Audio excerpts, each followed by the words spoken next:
Welcome to Around and Around, the OCD Circle.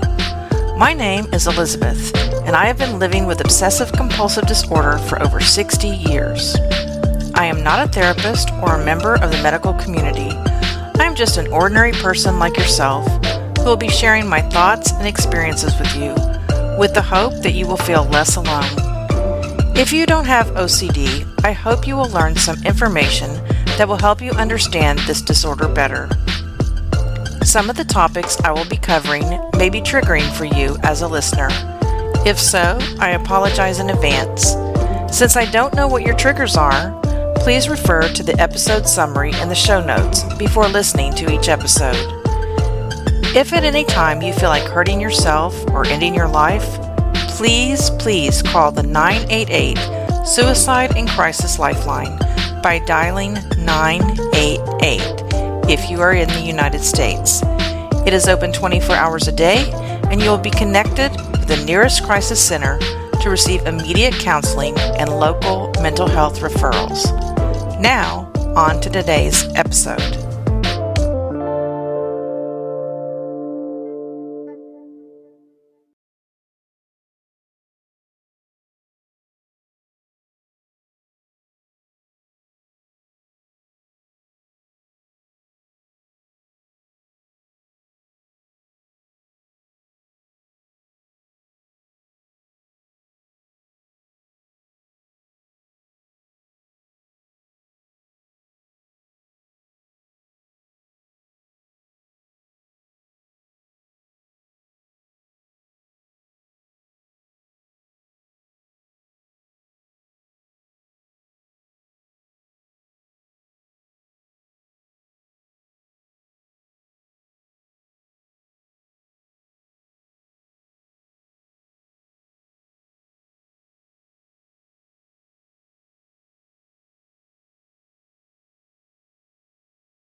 Good morning, everyone. I hope you've had a great morning so far. Welcome back to Around and Around the OCD Circle podcast.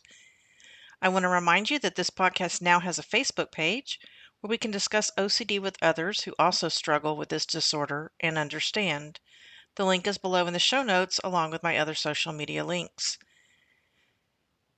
Today's episode is the conclusion of my conversation with Jaimi McPeek. Jaimi is 24 years old, smart, articulate, and has a list of dreams and aspirations a mile long. During our time together, Jaimi talks about what she learned from her suicide attempt, family relationships, her reactions to medications, her experiences with neurofeedback therapy and transcranial magnetic stimulation, her journey into self-love, and a flip of a coin, the mental health movement she created. I hope you will reach out to Jaimi after this episode if you felt inspired by her journey. Let's go ahead and talk a little bit about suicide. And this can be triggering for some people, and I have a trigger warning at the beginning of all of my episodes. And I've also attempted suicide as well, so I totally will understand you. Yeah. So you want to talk about that in detail or a little bit? Yeah, I do. And I'm actually very proud to talk about it because it was such a turning point in my life, and I feel like this is really where I can really give people the hope that a lot of them need. But basically, yeah, at age 18, I was so over it, and I was in a relationship with a guy that was taking advantage of me. He didn't full on rape me, but it definitely, he pressured me into it very much. And basically until I said yes, but because I eventually said yes after like 50 no's, then that was apparently a yes. And my whole thing was I'd never had control over my head or my thoughts. So like the one thing I had control over was my body. And then once I felt like that was compromised by this guy, then I felt like I had nothing left. So it was really about a month after I turned 18 that I tried to overdose. And luckily it failed. And that has to be like honestly like, the best thing because during the aftermath of it, I was um, obviously like down for the count for like a week or two, but I got to see firsthand, what it did to the people around me, what it did to my mom, what it did to my dad. My dad really, I never really saw my dad have emotions. And even like to see how he reacted to that, what it did to my friends didn't know at the beginning, but some of my close friends knew afterwards and what it did to them, what it did to my other family. And I mean, I saw firsthand like what it did to everyone. And after that, I was like, well, that's not fair to them. I can't do that. And that was kind of like the turning point where I was like, all right, I can't, I have OCD. I have to live with it. So it is up to me to accept it. I don't have to like it. I don't have I just have to accept it, really. I just have to accept it and learn how to live my life to the fullest with it. And it was really because I always, grew up like fighting my head, hating my head, wanting that part of my brain to die or that part of my brain wanting me to die. And it was always like a battle. And that's always what it was. And it wasn't until that moment where I realized it doesn't have to be a battle. It just has to be, I just have to live with it. It just has to be an even playing ground. And that's it. And it wasn't until I switched that mindset from it being attack, attack, attack, fire, fire, fire to, you know what? You do your thing, I'm going to do my thing, basically, almost kind of like separating myself from it in a way. But also still acknowledging it and realizing, yes, this is part of me. And yes, my brain thinks weird thoughts and whatnot, but how can I move forward and still be successful and still be happy and still live a fulfilled life with this and learning how to live with it. And it was that mindset that really saved my life, in all honesty. That was the mindset that I needed. I learned because it wasn't like I wasn't trying to get rid of it. I wasn't trying to force myself to love it or even like it. I just had to accept it. And that was really the game changer for me. And really over the years, 18, 19, 20, up to right now I'm 24, it's just been an ongoing journey of self-love and self-appreciation and self-worth, and learning to realize that even though I struggled a lot, my OCD has helped make me into a very strong individual with very strong morals and strong, relationships, very solid relationships. And it has made me, be as resilient as I am today, which I'm very resilient. Like, I don't let anything get me down because it was that whole mindset of just like accepting it, really, and knowing like these were the cards I've been dealt. So, how can we move forward with it? And yeah, it's great. And it's still, there are still days where, I have days where I feel bleh, or I feel down, or I just want to be a burrito all day or something. But the good days far outweigh the bad now, and it's still. But I do want to say that it still is a journey. Like, it's definitely still. I still practice, yoga, do meditation, I do affirmations. I'm still always working on myself. But it definitely took, quite, a few years to get to that point where I was like, I am happy with myself and I do love myself, and I never thought I could say that. And growing up, I used to always think that if I could go back and never be born, absolutely, like take me out. Like, I would choose to not be born in a heartbeat. And, nowadays it's like, no, I'm so happy I was born. I'm so happy that I'm living this life and experiencing this life. So it's so crazy to even think that I used to be so broken. And now I'm learning how to like live with it, basically. And now I'm such a strong functioning adult who, just learning how to view the good in it, and it's so important. So to anyone listening, like, there is so much hope, I promise, because I never thought I would get to this point ever in a million years growing up. My OCD, I call it the control panel. For years, it was called the control panel, and now it's just the panel. And Yes. the panel and I live side by side now. Mm-hmm. The panel does not have control over me anymore. Good. I love it. It's in front of me all the time, like a curtain waving in front of my face, and I just look through it. I can still see it, but I just look through it. Mm-hmm. Oh, I love that. And I also have it with my ears. There's always something going on with my ears. There's like a panel there or a curtain there, and I have to hear the outside world through those sounds. Mm-hmm. So, but it's always going. But it's not control anymore. Yeah, I think, it's that acceptance. I know I've said that word 40 times in the past 3 minutes, but it's so important. No, because fighting it does not help. Yeah, it doesn't. And you look at people, who have, both their legs amputated, or like Stephen Hawking, who couldn't even talk, and he was one of the greatest scientists. And it's all about your mindset and accepting the whatever you're dealing with and moving forward from that acceptance point. Absolutely. Let's go ahead and talk about family for a minute. How does Let's do your it. family?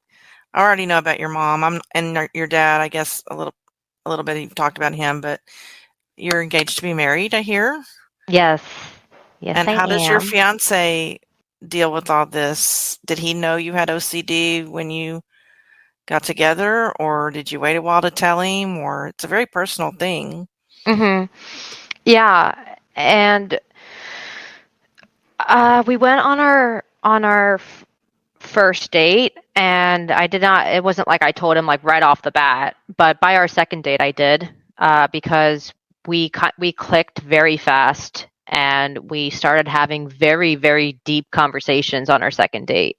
Mm-hmm. And I brought it up because we were already talking about deep stuff, and I felt something with him. This sounds so cheesy, but it was just so different. Like, him and I just clicked there's no other way to describe it. So I felt, even though I'd only met him twice, I felt like I had already known him. So I felt comfortable telling him, and he was so beyond accepting of it. And he is a huge reason why I have been able to get to the point where I am today. He has been my biggest, besides my mom, my biggest supporter, helping me, helping me rationalize things. And he really also helped me realize the important things in life. Before I was so focused on performing and whatnot, and he like helped me realize, no, like I could be, and this actually happened. I got contracted for a show up in Minnesota, and I was like living the dream. I was doing what I always wanted to do, being contracted, living, being paid accommodations, paid everything, and being paid to perform. Like that's literally what I wanted to do. But when I would go back to my dorm to an empty bed and him not there, then I felt kind of empty. And so he like made me realize that there was so much more to life than just like a job. And that really helped me too. And that really helped me realize a lot of other things just on a grand scale of life, really. So no, he's been very, very accepting, because I would say the first year, we've been together almost 5.5 years. In the first year of our relationship, I was still, I was 19 when I met him. So I was still very much learning this whole acceptance thing. And I was still, having breakdowns quite frequently, and still getting very frustrated with myself and stuff. So he was there through a lot of stuff, but he was very patient, and I could not have asked for someone better to go through it with. That's awesome. He was always so encouraging, and yeah, he is definitely a huge reason why I got to this point too. He's a keeper, sounds like. Oh, yes, absolutely. Let's just talk about treatment for a little bit. What kind of treatment you've had, what kind of therapy, are you currently in treatment, medications, if you want to talk about any medications. Now, I will say about all of this that, and I've said to my listeners in the past, that if you find a therapist and it's not working out, it's okay to change until you find someone that's helping you. And the same goes with medications. Absolutely. People ask me all the time what kind of medications were good for me and not good for me, and it doesn't matter because I'm not you. So if Jaimi tells you a kind of medication that didn't work for her or did work for her, that doesn't mean that it's going to do the same for you. We're all different. Absolutely. And actually a good example of that was one of the first medications that my psychiatrist put me on was the same medication that helped my mom, was like the magic bullet for her. And it had the complete opposite effect on me. It made me so suicidal. It made me so much worse. And I could only be on it really for a few weeks because I was completely in shambles on it. And we actually tried it again when I was 17 because my brain was a little bit, more developed at that time. And same thing, I became so suicidal on it. So yeah, definitely a great point that your body and your brain is your body and your brain. So something that works for me, most definitely is going to have a completely, whether good or bad, have a different reaction for you just because our brain chemistries are different. So, yeah, I was pretty treatment resistant for really most of my life. It felt like every medication I've been on a lot. I've been on pretty much, I think, every SSRI out there, and some antidepressants, some antipsychotics, some mood stabilizers. I literally was on at least 50 medications. And that's not an exaggeration because we had to list them out actually at one point to get approved for a certain kind of therapy that I'll get into. But I was on so many, and either, they didn't work, they made me worse, they had severe side effects, or they worked at the beginning, but then kind of the improvements faded away after time. And that was also a huge reason why I think at 18 I became so suicidal too, was because I was like, well, nothing's working for me. Like, I'm a lost cause, You felt basically. hopeless. Yeah, completely. Mhm. Like, this should be working, like something. And it What's was wrong with me that it's not working for me? exactly. And I was just basically treatment resistant. And I tried therapy. Therapy really never helped me, but I also do think I just never found a good therapist. Mhm. So my I've had an interesting experience with therapists, but I'm always an advocate for therapy, for sure. Mhm. And the other treatment that I tried, I can't remember what it's called. It's called CBT, but I can't remember what that stands for. Cognitive behavioral Yes, therapy. yes, thank you. I tried that, and unfortunately, that didn't do anything for me. I also had neurofeedback, which was they would actually put like electrodes on my brain Mhm. or not brain, head. Mhm. And they did something with trying to alter my brain waves in some way. Right. It was a very interesting thing that also unfortunately didn't have any luck with that. And then the reason why I had to list out the medications was because I was trying TMS, which is transcranial magnetic stimulation. Ooh. So, oh my gosh. Yeah, and you had to get approved for that because it is it's non-invasive, but it is very intense. And basically what it was I was put in this huge device that was wrapped around my head, and I would have to I would have to intentionally trigger myself. Mm. And then while I was obsessing over something, there was a series of short magnetic pulses, but it felt like being electrocuted. And it would basically stimulate the nerve cells in my brain and again try to rewire the thinking almost by every time I thought of it, like I would have like almost like a shock. And Uh-huh. it was very intense, and Mhm. it works very well for depression. I've heard it Mhm. works it's still being it's still very new with OCD, but Mhm. I have heard that it does have pretty good success rate with OCD. I Mhm. unfortunately was not. It actually made me worse. Not obsessional wise, but I had some weird like I would like almost like hallucinate, Mhm. and and of course, right when I said that, they're like, "Oh my gosh, no, we have to stop." So it can't do any lasting effects to you. It just can't. So like right when I stopped it, then the hallucinations went away. Mhm. But I mean, that was a huge blow because I was like, we tried for so long to get me approved for that, and then that didn't even work for me. Um, and really, my psychiatrist put me on a medication that I had tried when I was 13 that had helped me for a very long time, but then stopped helping me. And he wanted to revisit that now that my brain was way more developed. And that's what I've been on for the past 2.5 years. And it has been going strong for me.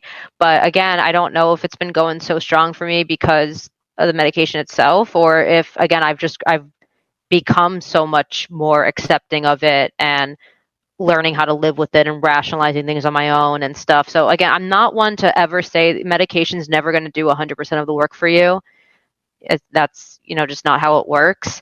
So, Mhm. even if the medication got me level enough to be able to rationalize something, then I still have to be the one to rationalize it. That's right. It's not going to do everything for you. So I think just for me it was a mix of getting on the medication that was able to get me to that point where I could rationalize it, and then my own personal acceptance and will to want to be better and think better and love myself, because I wanted to love myself. I didn't want to hate myself, Mhm. and it was all of that combined that made me that got me to where I am today. So I'm definitely a huge advocate for I don't understand people that, look down on medication because, if it helps you, it helps you. So I'm definitely, Mhm. a huge advocate for medication, but I'm also a huge advocate for trying other things. and trying other kinds of therapies. And again, whatever's going to work for you, that's all that matters. Mm-hmm. Well, I know a lot of people, when they're on a medication and it's working, they tell themselves, well, I'm doing so well, I don't need this medication. When it's the medication that's actually helping them. So then they get off the medication. A lot of people do that. Yeah. Well, I'm excited to hear about this new flip of a coin movement that you have started. So Yes. why don't you go ahead and tell us about this and what led you to start it? Yeah, so flip of a coin is, like you said, a movement, and it's also going to eventually, fingers crossed, be a film. And it's really a little organization that I put together that's all about, speaking out about what you're dealing with and not suffering in silence. And flip of a coin is named that because, we have two sides, the side that we put on for people in society, like I'm going to use me as an example, like again in high school, like putting on that front of being this, popular, pretty talented girl. I also got straight A's, even though I like wouldn't show up to class sometimes. And so like, from an outsider's point of view, like it looked like I had it all. And then, the other side of the coin, which was the side that I didn't want anyone to see, which was the side that I was like, no, I'm actually falling apart. And so that's hence the name of a coin. But basically just encouraging people to speak about what they're dealing with, and knowing that they're not alone, and knowing that that there is hope and there is light. I was in college. I was in it was a mental illness class where we learned all about different mental illnesses, and I found it very fascinating. But we read a lot about statistics and stuff, and about 64% of the population that's diagnosed with a mental health issue, they don't get help solely because of the stigma of it. So over half of the people suffering are choosing not to get help because they are afraid of how their coworkers are going to view them, or their families or their friends. And that broke my heart. Isn't that something? It's so sad. And I started doing my own research on mental health and the statistics. And one person every 12 minutes loses their life to suicide. And it might be even more now since COVID happened. Another statistic is that depression is the second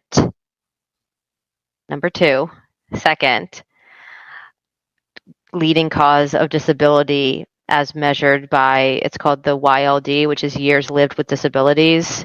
And it's the fourth leading contributor to the global burden of disease, because obviously your immune system's compromised when you're depressed, and it can just a lot of other stuff happens, which was shocking to me because I thought it was going to be, like heart stuff or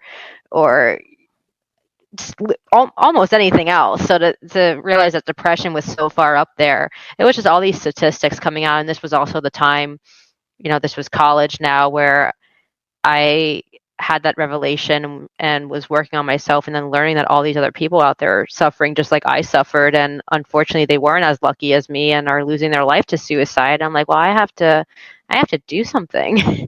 And yeah, and really it started out as a film because I was actively performing, and I was very big in the film industry on a state level, but I was branching out into a national level.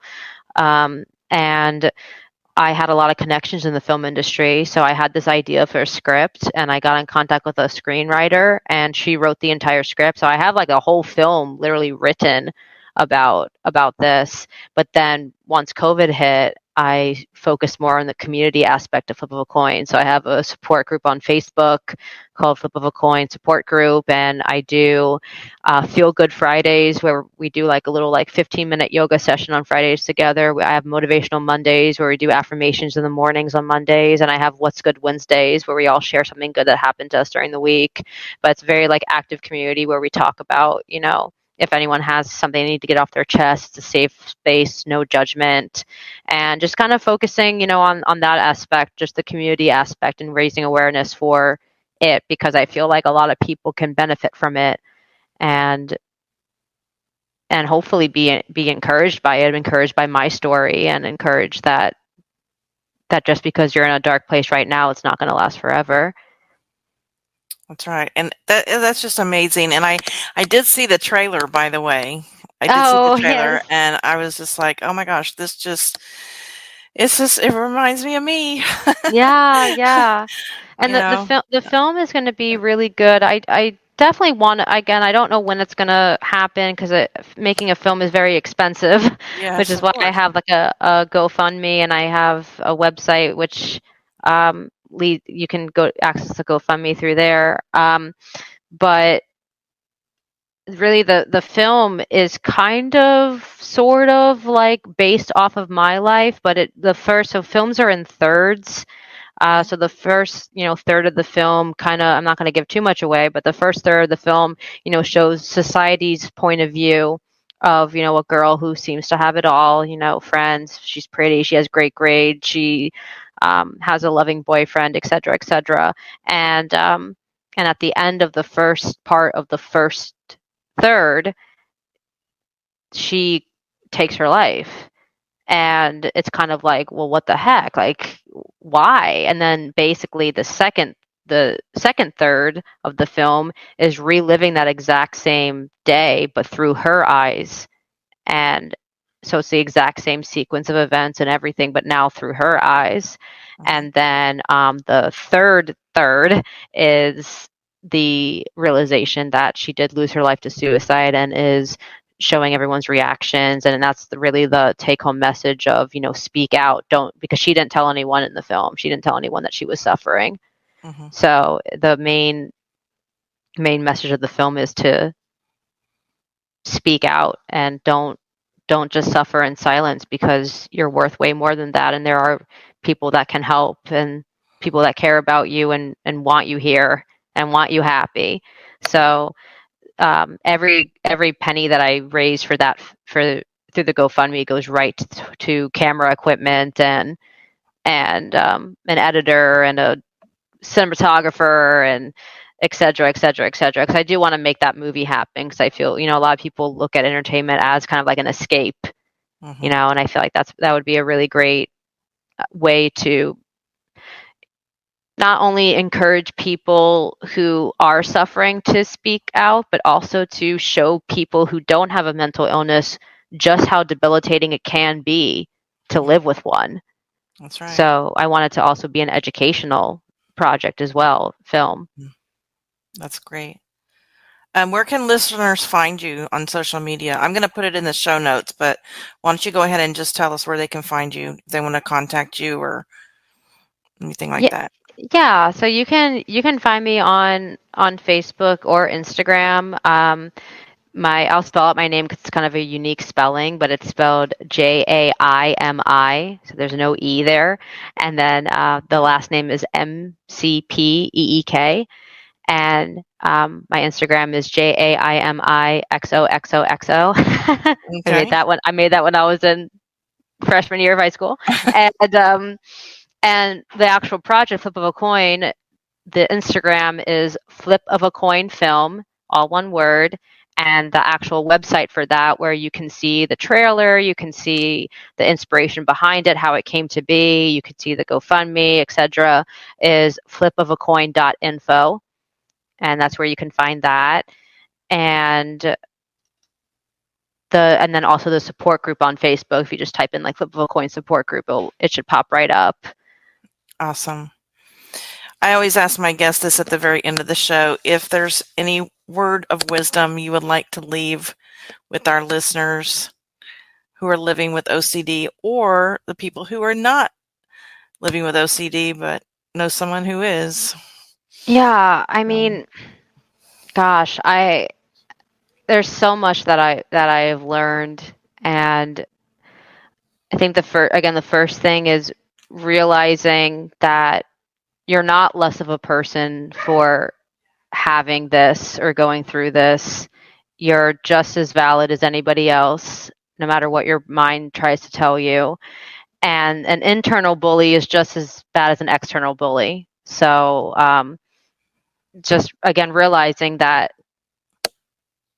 you're not what your mind perceives you to be, and you're worth so much more than your mind, is making you feel, and taking that and learning how to then live with it and accept it, and learn how to really use it to your benefit.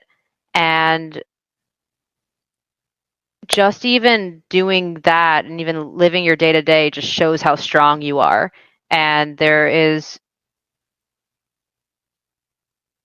is the literal definition of you getting in your own way. So again, once you learn to accept that and start to move forward, you can achieve things that you never thought you could. And even if that's just to go a day being happy and not thinking, dark thoughts like that, is such a huge success.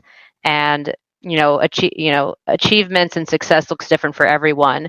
But for me, being able to live your life with that, for lack of better terms, dark cloud is, something that is so admirable. So you're already kicking ass. You already are. And so just keep going and keep fighting. I don't want to say fighting in terms of, fighting like the other side, but I mean like fighting for yourself and, your rights and your happiness and your freedom, etc. Freedom metaphorically. But and for anybody listening who doesn't deal with it, I would say, just don't be so quick to judge people. Don't be so quick to don't be so quick to judge. Really look at the person as a whole, and if it's someone that and you notice they start acting distant or they start acting different, always reach out. I'm always a huge advocate for just reaching out and just saying, even if nothing is wrong, just reach out and say, hey, just checking in on you. Is everything okay? And that literally could make someone's day. It could literally make someone's day. So it costs nothing to be kind. Nope. Especially in a world says, be kind. Oh, yes. But, especially in the world that we live in right now, it's a very scary time for a lot of people. And it's just, we need kindness now more than ever. And I can't tell you, even like some of those times I've gone through, just having like a friend just check in and be like, hey, I'm just wanted to say hi and see how you're doing. Like, that meant so much to me. And that literally could have stopped me from having a breakdown that day. Literally. So yeah, don't ever underestimate the power of being kind. And I feel bad. I'm kind of like stumbling over like if you are suffering, but it's just I have so much to say. I just if you want to come back and we can just talk again, I'm all for that. Yeah, there's just so much to say. You just let me know what your schedule is, and I'll be glad to have you on again. And I could literally talk all about like the journey of self-acceptance and self-love and progress and stuff like that. So just to keep it short, if you are suffering, you are worth it. It will get better. Fight for yourself. You are loved more than you know, and that there is that light at the end of the tunnel, and that you're already so strong. Just even going through this alone, you are already so strong. So give yourself the credit that you deserve and keep going. That's great. Well, thank you for joining me today, Jaimi. Hope to see you again soon. Thank you. Absolutely. Thank you so much for having me. You're welcome. So that was the conclusion of my conversation with Jaimi McPeek. I hope to have Jaimi on for a future show. Did you relate to Jaimi's story? You can contact Jaimi on her social media accounts listed in the show notes. I have openings for more interviews on this channel. Please contact me if you feel led to tell your story. Talking about your experiences can not only help you, but also help others. My social media accounts are listed in the show notes. And please consider joining the Around and Around the OCD Circle Facebook page, where you will be understood and supported by others who have obsessive compulsive disorder. Until next time, have a fantastic